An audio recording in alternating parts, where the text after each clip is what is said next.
Kamala goes on 60 Minutes, gave an answer that a child wouldn't give. It was so bad.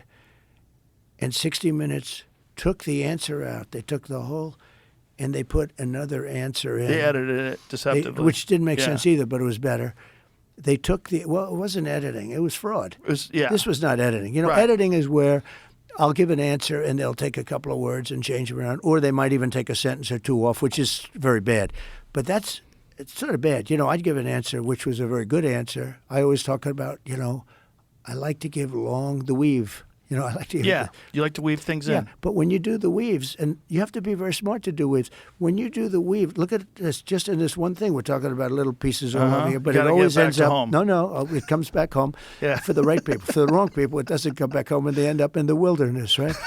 but they can take my answer, and you know what? They may take a little piece of it out or something, and they use the term, "Yes, we wanted to save time." Well, it's not. But I've never heard. I think it's the biggest scandal in broadcast history, what happened to CBS. She gives an answer that shows that she's essentially incompetent, and they took the answer. Well, but don't you think that's a big, to me, and don't forget, this is election interference and fraud. And it's 60 Minutes,